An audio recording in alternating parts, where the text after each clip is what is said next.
ठीक है। और रियल टाइम ऑपरेटिंग सिस्टम होता है। मेन तो बेसिकली यही है। ठीक। इन ऑपरेटिंग सिस्टम्स के टाइप हमें समझ लेना है कि क्या क्या काम इसका करते हैं। ठीक। अब आप में से कोई अब मुझे बताएगा बैच ऑपरेटिंग सिस्टम क्या होता है? बोलिए, एनीवन? मतलब सिमिलर काइंड ऑफ जॉब्स को एक बैच में डाल के फिर उनको एग्जीक्यूट किया जाता है। ओके। तो ये सबसे हमारा पहला क्या था? ऑपरेटिंग सिस्टम था। मतलब जब इनिशियली ऑपरेटिंग सिस्टम बनने शुरू हुए तो सबसे पहला ऑपरेटिंग सिस्टम जो बना वो kind of batch operating system था। इसके अंदर क्या होता है, जैसे एक तरीके की जॉब्स को मान लीजिए आपके पास job one, job two, job three, job four, job five मान लीजिए। इस तरीके की जॉब्स को एक साथ रख के एक पूल बनाया गया। ठीक है। ऐसे उस जॉब पूल को हमने क्या किया, जो भी हमारी मेमोरी थी या ओएस की, वहां पे हमने उठा के जॉब्स को डाल दिया। इसीलिए इस पूरे को हम क्या बोलते हैं? बैच बोलते हैं। क्या बोलते हैं इसको? क्या बोलते हैं बैच। बच्चों? बैच। तो इसका मतलब देखो जनरली क्या क्या चाहिए होता है, जैसे हम कोई जॉब देते हैं, कोई भी काम करने के लिए देते हैं, उसको दो चीज चाहिए होती है। एक तो सीपीयू का टाइम, प्लस इनपुट आउटपुट में वो कुछ टाइम लगा सकता है ना। सीपीयू टाइम मतलब जो प्रोसेसर का उसको टाइम चाहिए। इनपुट आउटपुट टाइम मतलब जैसे उसे किसी इनपुट आउटपुट की बीच में जरूरत पड़ेगी, किसी भी इनपुट डिवाइस के आउटपुट, जैसे हमने कोई कमांड दी उसको प्रोसेस करके हमें प्रिंट निकालना था, या कुछ भी चीज। ठीक है, डिस्प्ले हो रहा है कुछ भी, तो इनपुट आउटपुट टाइम उसका कुछ। तो एक तो प्रोसेसर जो उसको प्रोसेस करने में टाइम लग रहा है वो, प्लस उसके बाद इनपुट आउटपुट टाइम। तो वो कंसीडर करके पूरी जॉब होती है। एक मान लीजिए मुझे 10 पीडीएफ प्रिंट करनी थी, तो मैंने क्या किया, पीडीएफ वन, पीडीएफ टू या पीडीएफ थ्री मान लो, इन तीन को ही प्रिंट करना है। इसके अंदर 40 पेज हैं, इसके अंदर 80 पेज हैं और इसके अंदर 10 पेज हैं। मैंने ये लगा दिया। तो पहले मान लीजिए जॉब वन हो रही है, तो ऐसा थोड़ी है कि डायरेक्ट प्रिंट हो जाता है। अगर आप प्रिंट की कमांड भी दे रहे हैं तो सीपीयू कुछ ऑपरेशन परफॉर्म करेगा, फिर इसको वो कनेक्ट कर देगा किससे? सीपीयू को रिसोर्स मैनेजर भी कहते हैं ना। तो जितनी भी चीजें उससे कनेक्टेड हैं उन सब से ये क्या करेगा, आपका कनेक्शन प्रोवाइड करेगा। मतलब ये एक तरीके से अब उठा के स्पूलर की डायरेक्टरी में उसको दे देगा। स्पूलर मतलब जैसे प्रिंटर की जो डायरेक्टरी होती है या जो प्रिंटर का स्पेस है, वहां पे इसको उठा के डाल देगा, फिर प्रिंटर इसको प्रिंट करना शुरू कर देगा। लाइकवाइज वो सेकंड पीडीएफ, थर्ड पीडीएफ, तीनों को प्रोसेस करके प्रिंटर की मेमोरी तक पहुंचा देगा, जिससे प्रिंटर उनको प्रिंट करता रहे। तो जो प्रोसेस करने का टाइम लगा उसको तो बोल रहे हैं सीपीयू टाइम, और जो दूसरा टाइम है उसको बोल रहे हैं इनपुट आउटपुट टाइम। निताश्री ये बात क्लियर है? Yes sir. ठीक है। अब तो बैच ऑपरेटिंग सिस्टम में इनिशियली क्या काम था, हम एक जैसी जॉब का एक बैच बनाते थे, उस पूरे बैच को हमने रन होने के लिए ऑपरेटिंग सिस्टम को दे दिया। अब इसमें ओएस करता क्या था, एक एक जॉब को उठाएगा। मान लीजिए जॉब वन को उठाया, इसका पूरा रन करेगा। मतलब CPU time plus input output time. अब मान लीजिए सीपीयू ने इसका मान लीजिए टाइम लेना था 5 मिली सेकेंड।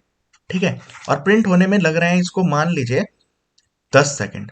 देख रहे हैं आप 10 सेकेंड बहुत ज्यादा टाइम है एज कंपेयर टू जो सीपीयू टाइम है। हेलो। तो जब ये पूरा टाइम लग जाएगा, जब ये पूरा एग्जीक्यूट हो जाएगा, इसके बाद वो जॉब टू को रन करेगा, फिर इसके बाद वो जॉब थ्री को रन करेगा। लाइकवाइज आगे की जॉब्स वो रन करेगा।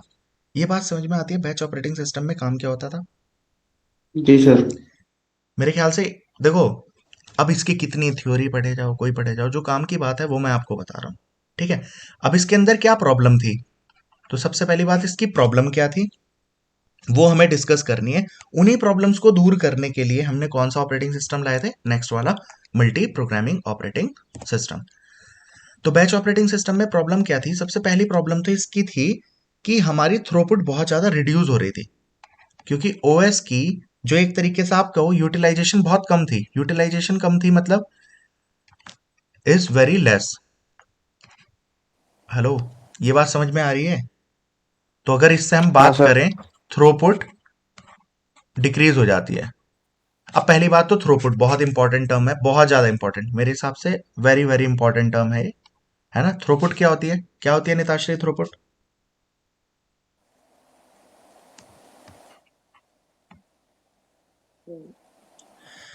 Pradeep? Number of process done in 1 second, कितनी प्रोसेस ओके। हुई है सर?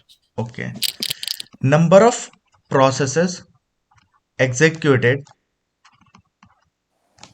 पर unit time. Per unit time में कितने प्रोसेस आप एग्जीक्यूट कर रहे हो, that is known as throughput of the system. ठीक है। अब मान लीजिए 1 सेकंड में मान लो आप 10 प्रोसेसेस को रन कर रहे हैं, तो थ्रूपुट कितनी हो गई उस सिस्टम की? 10 हो गई। 1 सेकंड या 1 minute, whatever time you are considering, उसके बेस पर यूनिट टाइम, तो वो यूनिट आपकी कुछ भी हो सकती है। मान लो एक आदमी 1 घंटे में मान लीजिए 10 प्लेट बना देता है ना, और एक आदमी 1 घंटे में 150 प्लेट बनाता है, तो ये उसकी थ्रोपुट हो गई। पहले की थ्रोपुट कितनी है? वो 10 है। दूसरे की कितनी है? 150 है। थ्रोपुट का मतलब है पर यूनिट टाइम में कितना काम हो रहा है। ये बात क्लियर है? हाँ सर। अब देखिए ओएस की यूटिलाइजेशन इसमें लेस क्यों है। मान लीजिए निताश्री ऑपरेटिंग सिस्टम ने क्या काम किया, सीपीयू का टाइम लिया पहले, जो भी टाइम लेना था उसको, तो सीपीयू को तो उसको 5 मिली सेकंड चाहिए था। अब सीपीयू क्या है? प्रोसेसर मतलब खाली बैठा है जब तक प्रिंटर प्रिंट हो रहा है, ये कोई काम नहीं कर रहा। अब सोचो इतनी देर में अगर ये दूसरों का कुछ और काम निपटा देता, तो इसको क्या फायदा होता? कम से कम बाद में उसके लिए वो टाइम नहीं लगता जो सीपीयू का लगता। ये बात क्लियर हो रही है? हाँ सर। बैच ऑपरेटिंग सिस्टम में क्या कर रहे थे हम? सीपीयू टाइम, अब जैसे आप अगला ऑपरेटिंग सिस्टम पढ़ेंगे तो आप समझ पाएंगे कि अच्छा क्या प्रॉब्लम इसमें हुई थी। मेरे ख्याल से यहां तक की बात क्लियर हो रही होगी। ठीक है। दूसरी बात, इसमें जब थ्रूपुट तुम्हारी घट गई है, इसी प्रॉब्लम को दूर करने के लिए हम क्या करता है, दूसरा नेक्स्ट ऑपरेटिंग सिस्टम लेके आया, तो मल्टी प्रोग्रामिंग में ये काम नहीं होगा। कैसे वो काम करेगी वो चीज देख लेंगे। तो बैच ऑपरेटिंग सिस्टम बेसिकली क्या है बच्चों? बैच का मतलब क्या है? सेम टाइप की जॉब्स, है ना। सेम टाइप जॉब्स का हम एक तरीके से एक पूल बना लेते हैं, उनको एग्जीक्यूटिंग के लिए दे देते हैं। ये बात क्लियर है ना? इतना इनफ है ध्यान रखने के लिए। Yes sir. और प्रॉब्लम क्या है? ये थ्रूपुट डिक्रीज हो जाती है। थ्रूपुट क्या होती है? नंबर ऑफ प्रोसेसेस जो एग्जीक्यूट हो रहे हैं पर यूनिट टाइम में, उसको थ्रूपुट बोलते हैं। ये टर्मिनोलॉजी आपकी इंपॉर्टेंट है, पूरे थ्रू आउट यूज होनी है। नेक्स्ट हम करते हैं, कौन सा है नेक्स्ट हमारा? Multi programming operating system. और बच्चों कोशिश करिए साथ के साथ अभी याद हो जाए, और मैं आपसे पूछूंगा फिर डेफिनेशन किसी की क्या थी। और डेफिनेशन हमें कौन सा पेपर में लिख के आनी है? हमें समझने के पर्पज से चीजें पता होनी चाहिए। तो हमने बैच ऑपरेटिंग सिस्टम पढ़ा, समराइज्ड क्या है उसका? बैच ऑपरेटिंग सिस्टम में एक तरीके की जॉब का एक पूल बनाते हैं, उसको सीपीयू को रन होने के लिए दे देते हैं। अब सीपीयू पहले जॉब 1 को पूरा तरीके से कंप्लीटली रन करेगा। पूरी तरीके से मतलब CPU time plus input output time.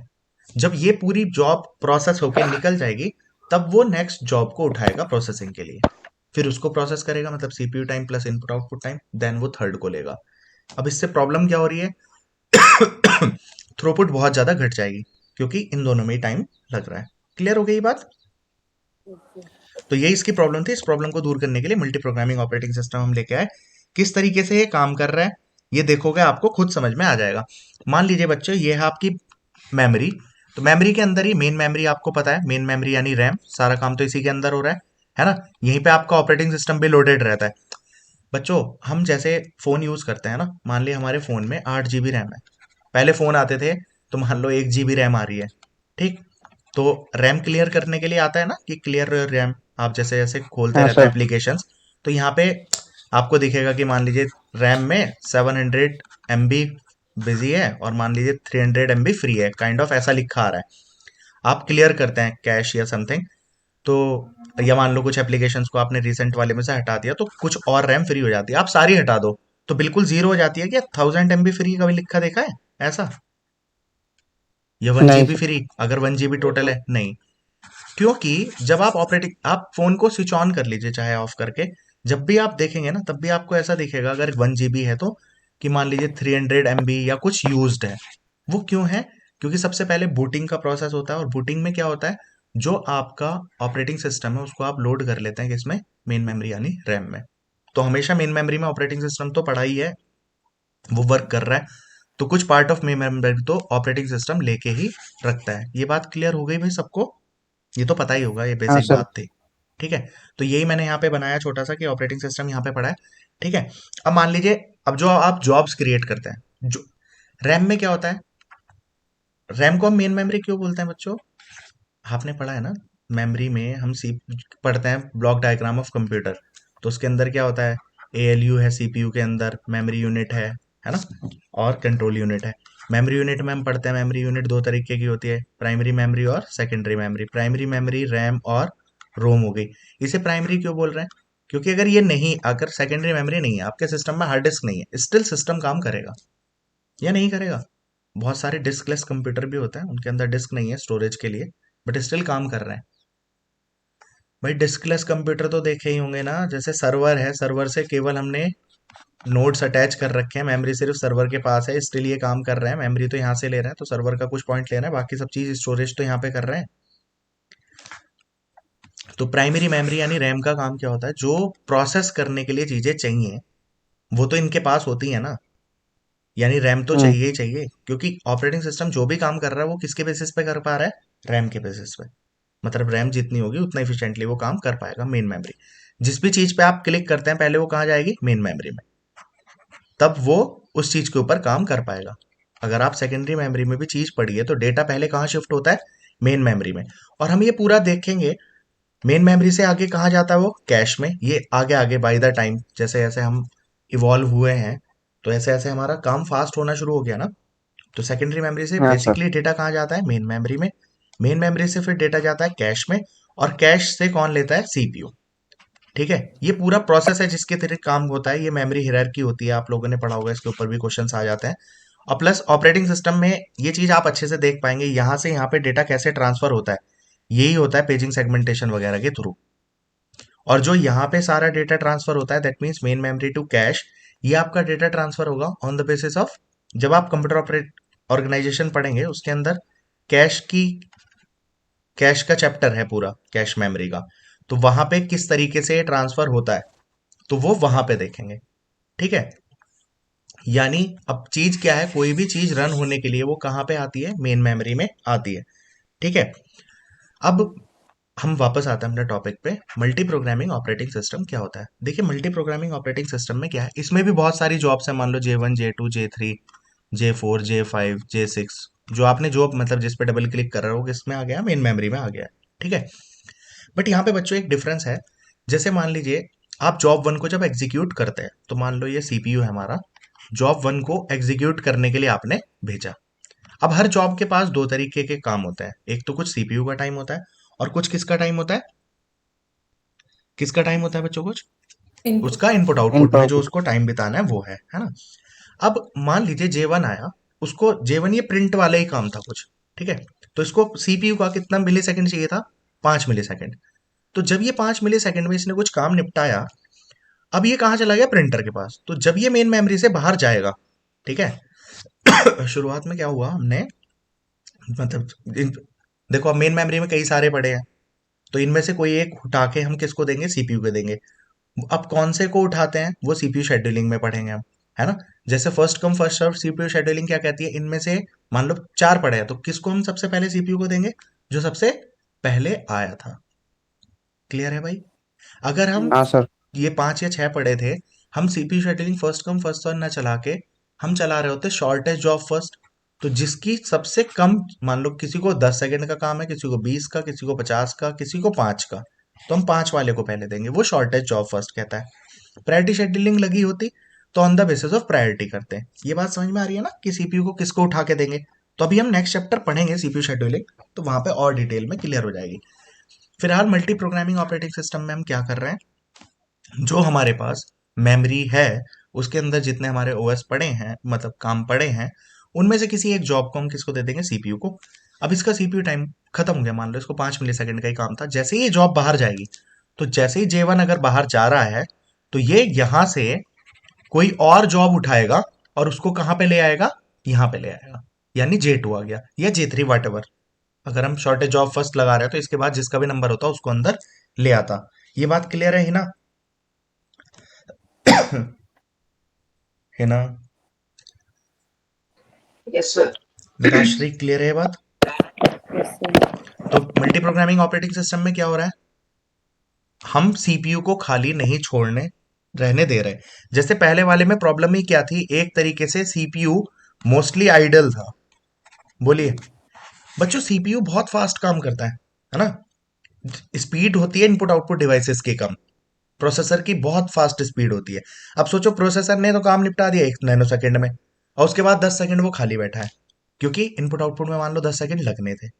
तो अब क्या होगा, उतने टाइम सीपीयू आइडल रहेगा, और सीपीयू आइडल रहेगा तो थ्रोपुट क्या होगी, बोलिए, थ्रोपुट डिक्रीज कम होगी होगी कि नहीं। सर। अब यहाँ हाँ पे हम क्या कर रहे हैं, सीपीयू को आइडल रहने ही नहीं दे रहे। हम क्या कर रहे हैं, सीपीयू को आइडल रहने ही नहीं दे रहे। क्यों? अगर एक जॉब ने अपना काम खत्म करके निकल गया ना, इनपुट आउटपुट पे गई, हम दूसरी उठा लेंगे, दूसरी का हो गया तो तीसरी, मतलब सीपीयू को फ्री रहने ही नहीं देंगे। तो बच्चों इससे फायदा क्या होगा बताइए, बोलो भाई। कि थ्रोपुट यूटिलाइजेशन मतलब थ्रोपुट मतलब एक तो डिक्रीज नहीं होगा। सीपीयू का यूटिलाइजेशन बढ़ गया है ना, हम्म। इंक्रीज हो गया, या दूसरे शब्द में बात कहें, इसी चीज को कहें, तो यानी सीपीयू को हम आइडियल नहीं रहने दे रहे हैं, है ना, हर टाइम उसके पास कोई ना कोई जॉब है। और अगर ये दोनों चीज हो रही हैं, both of these things are happening, तो क्या होगा, थ्रूपुट इंक्रीज होगी या घटेगी बताइए। इंक्रीज। थ्रूपुट हमारी इंक्रीज हो जाएगी। ये बात मेरे ख्याल से क्लियर हो गई होगी आप लोगों को, बोलिए। हम्म। क्लियर भाई सबको या नहीं? इतने ही काम से आपका काम हो जाएगा बस। तो एक तरीके से इसके अंदर हम कर क्या रहे हैं बच्चों, मल्टी प्रोग्रामिंग ऑपरेटिंग सिस्टम में हम क्या कर रहे हैं, क्या करते हैं, इनिशियली हमारी मेमोरी, इनिशियली अगर हम बात करें तो मेन मेमोरी हमारी लोडेड होती है विद, बोलिए, multiple jobs. With multiple jobs के साथ हमारे पास पड़ी होती है, ठीक है। और इन जॉब में से वन बाय वन वो किसी को पिक करेगा on the basis of scheduling, जो भी आप लगा रहे हैं, जिसको उठा के रन करेगा वो एग्जीक्यूट हो जाएगा। और उसके बाद क्या करेंगे हम, अगर वो किसी इनपुट आउटपुट की वेट के लिए जाता है तो सीपीयू खाली नहीं बैठेगा, वो जॉब पूल में से किसी दूसरी जॉब को उठा लेगा, उसको एग्जीक्यूट कर लेगा। तो अब इसका नाम देखो मल्टी प्रोग्रामिंग क्यों है। देखो पेपर में जब आएगा ना, आपको मल्टी प्रोग्रामिंग और मल्टीटास्किंग में डिफरेंस आ गया, या मल्टी प्रोसेसिंग, बहुत छोटी छोटी बातें हैं, देखने में सब सेम सी लगती हैं, ठीक है, बट क्या डिफरेंस है मैं वो आपको अभी बता रहा हूं, तो उसके बेसिस पे आपको बहुत अच्छे से क्लियर हो जाएगा, ठीक है, याद रखना भी आसान हो जाएगा, किस बेसिस पे पेपर में क्वेश्चन बन सकता है वो भी बहुत आसान हो जाएगा इससे, ठीक है। तो मल्टी प्रोग्रामिंग में क्या हो रहा है, ये बात क्लियर हो गई। इनिशियली हाँ मल्टीपल सर। जॉब्स हमारे पास हैं। अब देखो क्या डिफरेंस लगा आपको बैच ऑपरेटिंग सिस्टम और इसमें, बोलिए, क्या डिफरेंस लग रहा है भाई बैच ऑपरेटिंग सिस्टम में और इसमें। बैच सर वहाँ ऑपरेटिंग में पर सेम टाइप के जॉब्स जो होते हैं वो एक सिंगल बैच में जाते हैं, ठीक है। और यहाँ पे मल्टीपल प्रोग्रामिंग मतलब यहाँ पे हर तरीके के हाँ जो मतलब नेचर ऑफ जॉब्स द हैं वो जॉब्स एक कैन ही बी जगह। हाँ डिफरेंट, है ना, यहाँ पे हाँ। नेचर उनका अलग अलग हो सकता है, पहली चीज तो चलो ये हो गई, वो कोई बड़ा काम नहीं। और सर उसमें क्या होता था कि जब तक एक जॉब कंप्लीट नहीं होगी, सी जो ओएस है वो किसी जॉब को नहीं मिलेगा। हाँ, पूरी और कंप्लीट नहीं इसमें होगी मतलब जब तक उसका इनपुट आउटपुट टाइम और सीपीयू टाइम फिनिश नहीं होगा, ओएस दूसरी जॉब पे काम नहीं कर सकता। इससे क्या है, हम्म। मोस्टली ओएस आइडल बैठा होगा, और आइडल बैठेगा तो सीपीयू यूटिलाइजेशन बहुत कम हो जाएगी, है ना, उससे थ्रूपुट घट जाएगी, बस इतना ही ध्यान रखना है यार। इसलिए और कुछ थ्योरी कुछ मैंने बनाया नहीं कि डायरेक्टली ऐसे ही समझते हैं, ठीक है। मल्टी प्रोग्रामिंग ऑपरेटिंग सिस्टम में हमने मल्टीपल प्रोग्राम्स को एक साथ ऑपरेटिंग सिस्टम के अंदर रखा, मतलब इन मेमोरी में आए। अब ओएस इनमें से किसी एक को उठा देगा on the basis of CPU scheduling. देखिए जब चैप्टर्स आपके क्लियर हो जाएंगे ना, मतलब अगले भी पढ़ लिए, तो आपको मतलब जब सब कनेक्टेड हो जाता है तो बहुत मजा आता है पढ़ने में, मतलब फिर ये आप अपने आप से, तो यहां से कुछ ना कुछ उठा लेगा वो। अब जिस जॉब को उठाया अगर वो इनपुट आउटपुट की किसी वेट में गई, तो तभी ओएस खाली नहीं बैठेगा। और देखिए इससे नेक्स्ट टॉपिक पढ़ना है मैंने प्रोसेस मैनेजमेंट का, ठीक है। प्रोसेस मैनेजमेंट में ही आप जैसे न्यू, फिर यहां से रेडी स्टेट में जाएगा, ये चार्ट आपने पढ़ रखा होगा, रेडी से जाता है रन में। अब रन से यहाँ पे एक वेट का बना होता है, तो ये वही काम हो रहा है। अभी रन करने के लिए सीपीयू ने कोई ले लिया, तो मतलब यहाँ पे है मान लो कौन, J1। अब इसे किसी इनपुट आउटपुट की वेट गई तो ये वेटिंग स्टेट में चला जाएगा, तो सीपीयू इतनी देर खाली नहीं बैठेगा, ये रेडी स्टेट में से, ये सारे रेडी है हमारे, रेडी का मतलब होता है ये सब काम करने के लिए बिल्कुल तैयार है। इनमें से किसी एक को उठाएगा और अपने पास ले लेगा, खाली नहीं बैठेगा। ये बात समझ में आई? अब अगर ये हाँ खाली सर। नहीं बैठेगा तो हमारे हाँ जी। सीपीयू की यूटिलाइजेशन बढ़ जाएगी, वहां पे सीपीयू यूटिलाइजेशन कम थी। ये देखो ये है ना ओएस की, यानी ओएस की जगह हमें कहना चाहिए सीपीयू की, है ना, सीपीयू की यूटिलाइजेशन बहुत कम थी, यहाँ पे सीपीयू यूटिलाइजेशन बढ़ गई, और सीपीयू खाली नहीं बैठा है तो थ्रूपुट हमारी बढ़ेगी बढ़ेगी, ठीक है। मेरे ख्याल से क्लियर हो गया दोनों ऑपरेटिंग सिस्टम बहुत अच्छे से, क्लियर। हाँ सर। अब इसके बाद हम नेक्स्ट पढ़ रहे हैं मल्टी टास्किंग ऑपरेटिंग सिस्टम। आप में से किसी को कोई आइडिया हो, क्योंकि देखो सबने सब चीज पढ़ी हुई है, हमने कई बार पेपर दे रखे हैं, चीजें कर रखी हैं, तो मल्टीटास्किंग क्या होती है, कोई बताएगा? सर हम एक जॉब को कोई मतलब प्रॉपर टाइम दे देंगे भाई, इतने टाइम के लिए ही वो रन होगा, उसके बाद वो दूसरी जॉब को टाइम वो सीपीयू मिल जाएगा। अच्छा, मल्टी प्रोग्रामिंग मल्टीटास्किंग में क्या डिफरेंस है, कोई डिफरेंस है या ये बिल्कुल कंप्लीटली अलग है, क्या है?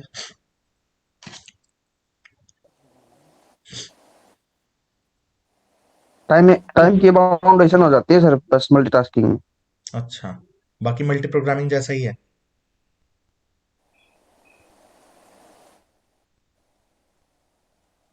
शायद सर। ओके, और कोई? निताश्री, क्या होता है? सर याद नहीं है मुझे। ओके, देखो चक्कर क्या है बच्चों, हम मान लो सब्जेक्ट पढ़ रहे हैं, ठीक, आप इनको चीजों को ऐसा पढ़िए और एक दो बार डिस्कशन मोड में रखिए, जैसे मैं भी कर रहा हूँ ना। बस आप, मतलब जैसे हम कहानियां पढ़ते हैं, पिक्चर सुन रहे हैं या कोई कहानी सुनते हैं, तो हम ऐसा तो है नहीं ना कि कुछ और उसको लिखते हैं, याद करते हैं, तब जाके याद होती है। वो इंटरेक्टिव होती है उस टाइम पे। कोई पूछेगा भी, मान लो कहानी कुछ भी हो सकती है, मैं कोई मूवी सुनाऊं, क्या मूवी देखते हुए हम पेन कॉपी लेके बैठते हैं? नहीं। नहीं, याद याद रहता है ना कैरेक्टर, हमें चीजें, स्टोरी 2 साल बाद भी याद रहेगी, बेसिक थीम तो याद रहती है ना? एटलीस्ट कुछ भी भूल गए, नाम भूल गए, चीज भूल गए, बेसिक थीम तो याद रहती है। जबकि हम कभी याद नहीं। अगर कोई मूवी आपको पसंद आई तो आप डिस्कस करते हो उसे अपने फ्रेंड्स के साथ, किसी के साथ, कि यार वो बहुत बढ़िया थी, इसमें ये डायलॉग था, ये था, वो था। जो चीजें आपने किसी के साथ डिस्कस कर ली ना, वो आपको लाइफ टाइम याद रहेंगी। ठीक है?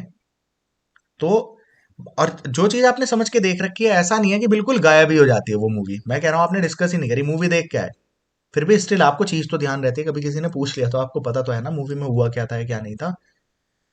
तो लाइकवाइज इसमें भी होता है, बस आप इंटरेस्ट, जैसे हम कभी जब पढ़ने ही बैठते हैं ना, तो हम पेन कॉपी ये सब चीज करके, मतलब हम कि करना ही है, ये याद ही करने बैठ रहे हैं, आप सिर्फ समझने बैठो, याद वो अपने आप हो जाएगा। और किसी एक से डिस्कस कर लो, और मैं क्लास में कितनी बार तो हमने ये डिस्कस कर लिया। और जब हम इसको कंपैरेटिव मोड में पढ़ रहे हैं ना, अब मैं सिर्फ आगे आगे चलता रहता, वो याद रहने वाला काम नहीं होगा। अब मल्टीटास्किंग, अब जैसे ये रिलेट किया मैंने आपको यहाँ से नेक्स्ट उससे, तो एक तो ये टॉपिक यहीं पे हो गया। प्लस जब ये टॉपिक होगा ना, हम उस टाइम पे इसको फिर डिस्कस करेंगे कि देखो मल्टी प्रोग्रामिंग में ये काम हो रहा था, या मल्टीटास्किंग कैसे हो रही है, वो भी इसी से रिलेटेड रहेगी।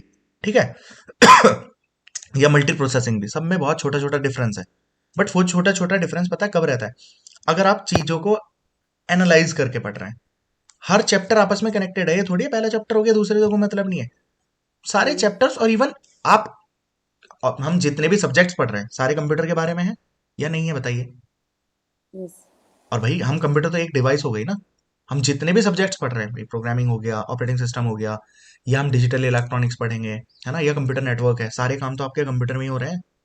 तो सब चीज अलग अलग कैसे होगी, सब रिलेटेड ही है। और एक दूसरे सब्जेक्ट सारे आपस में कनेक्टेड भी बहुत है। बट हम जब उसे एज ए चैप्टर या एज ए चीज याद करते हैं, फिर वो चीजें नहीं रहती हैं। खैर छोड़िए इस बात को, मल्टीटास्किंग पे हम आते हैं। ठीक, मैं इसकी कॉपी क्रिएट कर लेता हूँ। यहीं पे मैं कोशिश करूंगा मल्टी टास्किंग को समझाया जाए। मल्टी प्रोग्रामिंग की जगह मैं यहाँ पे इसको लिख दे रहा हूँ मल्टी टास्किंग। ठीक है? अब बच्चों यहाँ पे भी काम क्या हो रहा है, मान लो मल्टीटास्किंग में क्या हो रहा है, या छोड़ो इसको हटा ही देते हैं भाई, ये समझने के पर्पज से पहले समझ लेते हैं। मल्टी प्रोग्रामिंग, अभी इसको मल्टी प्रोग्रामिंग था ये, तो इसमें क्या हो रहा था, जॉब वन आई, जॉब वन ने अपना काम किया और बाहर चली गई। ठीक है? फिर जॉब टू, इसमें से कोई और उठा लेगा, जॉब टू को उठा लिया। फिर जॉब टू को जितना भी सीपीयू टाइम लेना था वो हो जाएगा, जैसे ही इनपुट, देखो जरूरी नहीं है, रन के बाद आपकी एक स्टेट होती है इधर, अगर इसको किसी चीज की वेट नहीं हुई तो यहाँ पे टर्मिनेट की होती है कि नहीं बच्चों? कौन सी स्टेट होती है? टर्मिनेट होता है। ये इतना चार्ट सबको याद हाँ होगा, सर। ध्यान होगा। तो अगर इसे किसी इनपुट आउटपुट की नीड थी तो ये इनपुट आउटपुट में जाएगा, अदरवाइज पूरा कंप्लीट हो गया तो बाहर भी चला जाएगा। ठीक है? आपने एक और ये पढ़ रखा होगा, ऐसे करके भी चार्ट बना होता है, जब आप ये चार्ट देखते हैं ऐसे करके भी बना होता है। अब यस ये सर। क्या है, रन में गया, बट रन से वापस रेडी में भी आ सकता है। ये रन से रेडी का क्या मतलब है? ये सारे बच्चों एक तरीके से रेडी स्टेट में आपके पढ़े हैं, है ना? अब जैसे J1 को सीपीयू ने ले लिया, तो सीपीयू इसको एग्जीक्यूट कर रहा है, तो मतलब जे ये जॉब कहाँ चली गई है, रन पे चली गई है, रन स्टेट पे है। ठीक है। अब इसे किसी इनपुट आउटपुट की अगर नीड हुई तो ये कहाँ जाएगी, वेटिंग में। देखो नेक्स्ट टॉपिक पे हमारा टाइम कम लगेगा, प्रोसेस मैनेजमेंट हमें करनी है तो यहीं पे क्लियर कर लेते हैं। तो ये वेटिंग पे जाता है।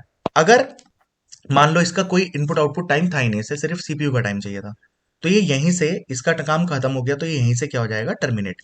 जैसे ही ये रन से वेटिंग में जाता, यानी इनपुट आउटपुट की जरूरत होती, तो भी हम रेडी में से किसी और को उठा के सीपीयू को दे देते हैं। या अगर ये टर्मिनेट भी हो जाता, तब भी हम क्या करते हैं, रेडी से उठा वो के एक नया प्रोसेस सी रन में ले आते हैं। ये काम होता था किसमें, मल्टी प्रोग्रामिंग ऑपरेटिंग सिस्टम में। अब मल्टीटास्किंग में क्या हो रहा है, मल्टीटास्किंग में बच्चों ये वाला जो एरो है ना, ये मल्टीटास्किंग की वजह से ही है। अब मल्टीटास्किंग में जस्ट मल्टी प्रोग्रामिंग और मल्टीटास्किंग में जस्ट एक ही डिफरेंस है कि मल्टीटास्किंग ऐसा समझ लीजिए राउंड रॉबिन सीपीयू शेड्यूलिंग पे काम करती है। अब अगर आपने सीपीयू शेड्यूलिंग पढ़ रखी है, कौन कौन सी होती है, first come first serve, shortest job first, priority, longest remaining time first भी होती है, ऐसे तो कई सारी कोई सी बना लीजिए। और एक आप पढ़ते हैं राउंड रॉबिन। अब राउंड रॉबिन जिसको पता है वो यहीं से बात समझ गया होगा, नहीं पता है तो मैं बताता हूँ। राउंड रॉबिन में क्या होता है, मान लीजिए ऐसा नहीं है कि आपको सीपीयू के 5, किसी को पहले को 5 सेकंड चाहिए थे, दूसरे को 10, एक को 8, एक को 3, एक को 12, मान लीजिए ये चाहिए। Clear, hello. अब मान लीजिए मैंने बच्चों 4 सेकंड का टाइम मान लिया कि मैं सीपीयू को राउंड रॉबिन वे में चलाऊंगा, मतलब इतनी इतनी देरी काम करने के लिए दूंगा 4 सेकंड के लिए। तो जैसे आपकी पहली जॉब आएगी तो आप इसको 4 सेकंड के लिए देंगे। अभी इसका काम थोड़ा सा ही बचा था, थोड़ा सा और नहीं, 4 सेकंड बाद मैं इससे सीपीयू से इसको वापस ले लूंगा। मतलब कि यहाँ पे क्या होता, जेवन को किसी इनपुट आउटपुट की नीड नहीं हुई थी, स्टिल जेवन को आप ले आएंगे वापस, और किसको ले जाएंगे अब अंदर, जेटू को। बात समझ रहे हैं आपकी नहीं, हेलो, बात यस समझ सर। रहे हैं। तो जेटू चला हाँ जाएगा सर। अंदर। अब यहां पे क्या होगा, एक तरीके से यहाँ पे राउंड रॉबिन लिख लीजिए, बस उसने से काम हो जाएगा। तो अब J2 चला गया अंदर। अब J2 को ये 4 सेकंड रन करेगा, 4 सेकंड के बाद ये J2 को कर देगा बाहर और J3 को ले आएगा अंदर, फिर 4 सेकंड इसको रन करेगा, फिर इसको बाहर, इसको अंदर। अब इसको कितनी देर के लिए चाहिए, 3 के लिए, तो क्या है 4 चलेगा भाई, इसका काम 3 में ही खत्म हो गया, तो इसको बाहर करेगा। अब ये देखो, ये अभी तक सारे के सारे J1 को यहां से लिया वापस, मतलब J1 रेडी से कहाँ आया था, रन में। J1 को 4 सेकंड लगा के फिर रेडी में भेज दिया, J2 ले लिया, फिर J2 को बाहर कर दिया। अब J3 को तो काम ही नहीं था और 3 ही सेकंड का था, तो 3 सेकंड बाद इसको कर दिया टर्मिनेट। ये बात समझ में आ रही है बच्चों। तो ये 3 सेकंड ही इसको देगा और उसके बाद ये तो प्रोसेस हो गया खत्म। इसके बाद 4 सेकंड फिर इसको देगा, फिर दोबारा किसका नंबर आएगा, J1 का। अब J1 को इस बार सिर्फ कितने सेकंड के लिए देगा, ये 1 सेकंड के लिए, और 1 सेकंड बाद J1 भी हो जाएगा खत्म। अगली बार फिर ये 4 सेकंड चलेगा, ये 4 सेकंड चलते ही ये टर्मिनेट भी हो जाएगा। फिर कौन चलेगा, ये 4 सेकंड चलेगा। ठीक है बच्चों, इसके बाद किसका नंबर आया, इसका, ये 2 सेकंड चलेगा, फिर ये खत्म। फिर उसके बाद किसका नंबर आएगा, इसका, ये 4 सेकंड चलेगा, ये भी खत्म हो जाएगा। तो यहां पे आपने डिफरेंस देखा, क्या इसमें सीपीयू आइडल था, हेलो, क्या नहीं इसमें सर। सीपीयू को आइडल रहने दे रहे हैं, मल्टीटास्किंग में नहीं रहने दे रहे। तो नो सर। यूपी यूटिलाइजेशन इसमें भी इंक्रीज हो रही है, सीपीयू इसमें भी आइडल नहीं है, थ्रूपुट इसमें भी बढ़ रही है। इनिशियली इसमें भी जॉब लोडेड है विद मल्टीपल जॉब्स।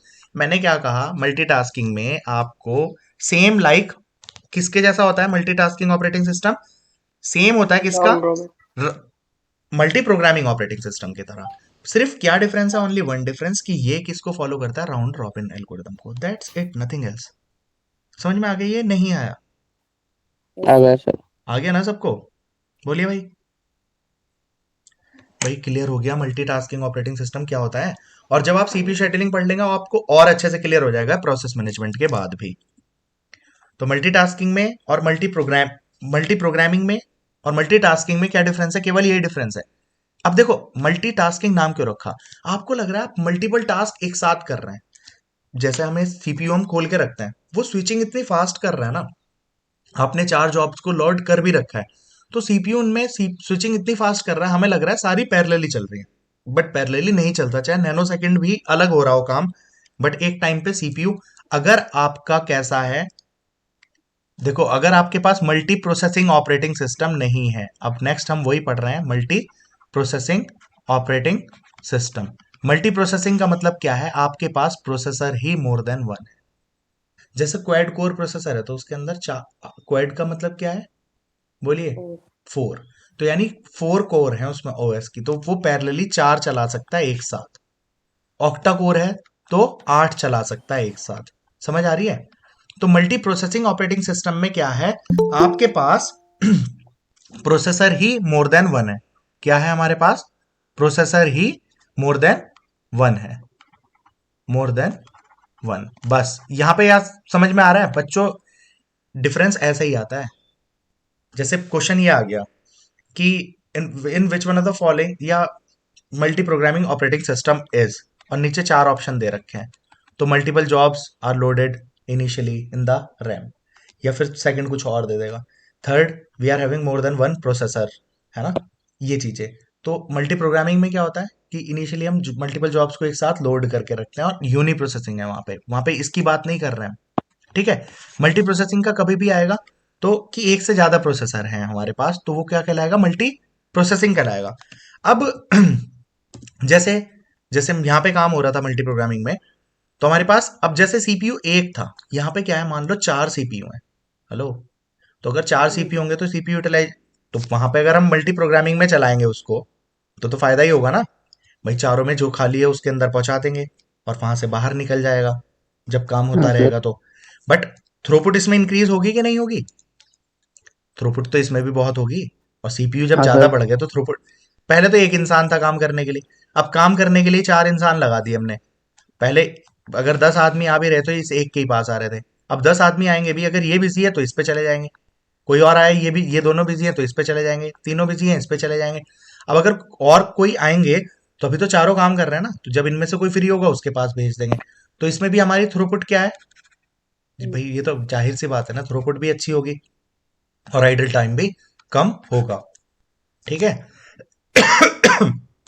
भाई क्लियर है ये बात?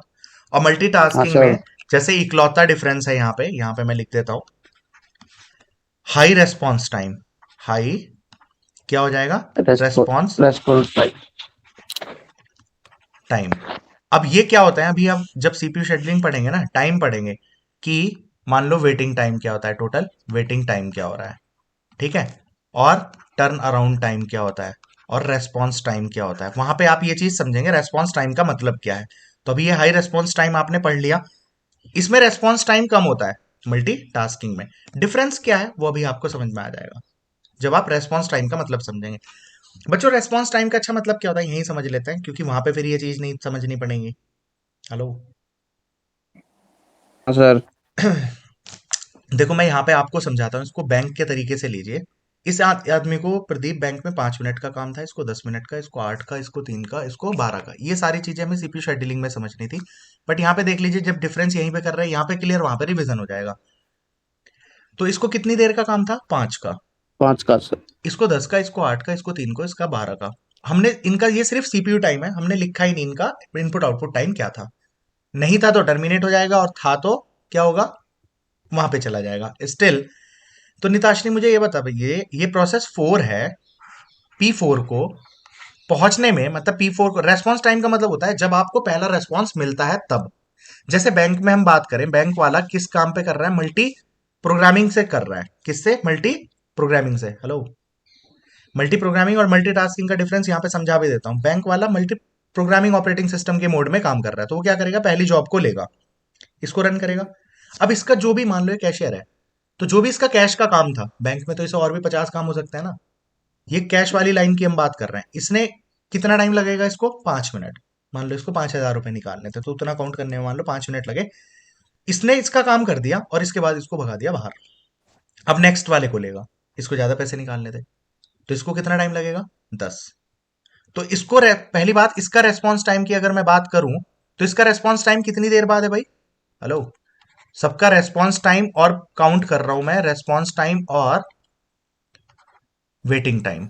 वेटिंग टाइम और रेस्पॉन्स टाइम, आपको ये दोनों डिफरेंस क्लियर होने जरूरी हैं। ठीक? पहले वाले का वेटिंग टाइम कितना है भाई? P1 का, ये P1 P2 P3 0। P4, पहले वाले ने तो वेट करी नहीं, गया और काम हो गया। रेस्पॉन्स टाइम भी क्या है? शुरू में ही रेस्पॉन्स मिल गया। ठीक है? अब P2 को वेटिंग टाइम कितनी देर वेट करनी पड़ी? 5 मिनट। यानी इसको रेस्पॉन्स भी कितनी देर बाद मिला? 5 मिनट बाद। 5 ये बात मिनट समझ में बाद। आ रही है? ठीक। इसके बाद P3, ये अभी किस चीज पे काम कर रहे हैं, ये वाला हमारा on the basis of multi programming. Programming पे मल्टी है। प्रोग्रामिंग। फिर मैं मल्टीटास्किंग पे भी नीचे करके दिखा दूंगा आपको, लाइफ टाइम भूल नहीं सकते आप फिर ये बात। यहाँ पे P3 का देखिए बच्चों क्या होगा। P3 ने वेट टाइम कितना हो गया, 8 5 13, रेस्पॉन्स भी इसको 13 के बाद ही मिला। अगले वाले को 16, रेस्पॉन्स टाइम भी 16 के बाद मिला। और इसके बाद 16 और 3 19 हो गया, 19 का इसका भी रेस्पॉन्स टाइम है। अब अगर एवरेज वेटिंग टाइम हम कैलकुलेट करते तो वो क्या आता भाई, 13 और 5 18 और 16 34, है ना। और 34 और 19 कितना हो जाएगा आपका 53। तो 53 डिवाइडेड बाई 5 कर लीजिए, ये आपका कितना आ जाएगा 10.6, क्या आ जाएगा आपका एवरेज वेटिंग टाइम। सेम आपका एवरेज रेस्पॉन्स टाइम भी है। हेलो, क्लियर है भाई ये बात। अब इसके बाद हम यही काम कर रहे हैं किसमें, ये मल्टी किसमें कर रहे हैं, टास्किंग में कर रहे हैं। मल्टीटास्किंग में P1 P2 P3 P4 P5। अब देखो रेस्पॉन्स टाइम आपको बहुत अच्छे से यहाँ पे क्लियर हो जाएगा, वेटिंग टाइम और रेस्पॉन्स टाइम। बच्चों वेटिंग टाइम पे फर्क बनाने के लिए पूरा गैंट चार्ट बनाना पड़ेगा, तो मेरे ख्याल से लगभग वो सेम भी आ सकता है, थोड़ा बहुत डिफरेंस भी आ सकता है, बट हम रेस्पॉन्स टाइम को डिस्कस करने के लिए यहाँ पे बैठे हैं, वो तो वहां पे कैलकुलेट करेंगे ही। तो देखो P1 ने शुरू में वेट तो इसने भी कुछ नहीं किया, पहले वाले को रेस्पॉन्स कब मिला, तो शुरू में ही मिल गया जब मिलना था। अब मैंने मान लीजिए ये जो 4 वाला मान रखा था, जिसके बेसिस पे हमने चला रखा था, 4 माना था ना हमने, राउंड रॉबिन में हम क्या मान रहे हैं कि 4 सेकंड हम एक को देंगे, उसका काम 4 सेकंड में हो गया, ठीक है, वरना फिर मैं दूसरे का काम करूंगा। भाई बैंक में कई बार ऐसा बंदा आ गया कि मान लो दुनिया भर का कैश लेके बैठ गया, तो हम क्या करेंगे, अब जैसे वहां पे हम लगाते शॉर्ट है जॉब फर्स्ट, तो बड़े वाले को चल तेरा काम बाद में कर दूंगा, है ना। ये और डिटेल में समझेंगे जब हम क्या करेंगे सीपीयू शेड्यूलिंग। फिलहाल P1 को शुरू में ही रेस्पॉन्स मिल गया, अब इसको कर देंगे बाहर 4 सेकंड बाद, और हम किसको ले लेंगे, P2 को ले लेंगे, यानी 10 का काम था इसका, तो P2 का रेस्पॉन्स मिल गया है 4 के बाद। हेलो, बात समझ रहे हैं। अब जैसे ही इसका 10 मिनट पूरा काम नहीं करेगा, मल्टीटास्किंग में क्या करता है, एक टाइम स्लाइस ले लेगा, उसी स्लाइस के बेसिस पे सबको टाइम देगा, कोई इससे पहले हो गया तो ठीक है, वरना उसको कर देगा बाहर, दूसरे को ले लेगा अंदर। अब P2 को कर देगा बाहर, और किसको अंदर कर लेगा, P3 को। तो यानी P3 को कब रेस्पॉन्स मिल जाएगा, 8 पे मिल जाएगा कि नहीं भाई। 4 मिनट पे इसको बाहर कर दिया था, फिर 4 मिनट में इसको भी बाहर कर दिया, अब इसको ले लिया है, तो इसको 8 मिनट बाद रेस्पॉन्स मिल गया। रेस्पॉन्स का मतलब वो होता है ना कब उसको पहला रेस्पॉन्स दिया उस पर्सन ने, ठीक है। अब P4 को, ये तो 3 सेकंड में ही पूरा ही खत्म हो जाएगा, तो 3 सेकंड बाद किसका नंबर आ जाएगा, P4 का। तो P4 को कब रेस्पॉन्स मिल जाएगा भाई, इसका 0 पे, इसको मिल गया था 4 पे, और P3 को भी मिल गया था किस पे,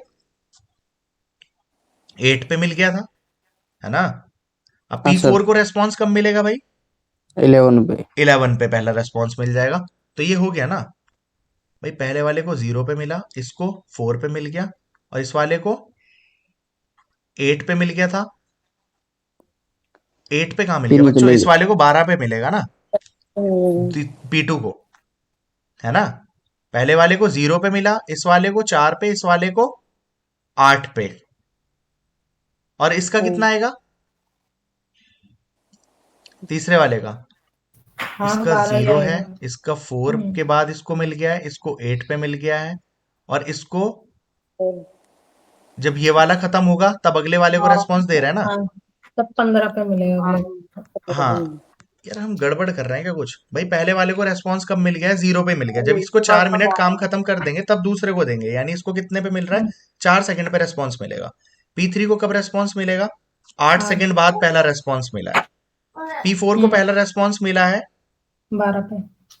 12 पे मिला है, एक तरीके से पूरा काम कर लेगा, तो 12 के बाद इसको पहला रेस्पॉन्स मिलेगा, और P5 को पहला रेस्पॉन्स मिलेगा कब, 15 पे। 15 पे। समझ रहे हैं आप। हम्म। अब एक तरीके से हम बात करें तो देखो यहाँ पे इसका रेस्पॉन्स टाइम घट गया कि नहीं घट गया, अब इन सब का आपका जोड़ के 53 आया था, है ना, एवरेज रेस्पॉन्स टाइम। यहाँ पे देखो 8 4 12 12 12 24 24, और ये 39 को 5 से डिवाइड करेंगे, आपका कितना आ जाएगा 7.8 आ जाएगा, है ना।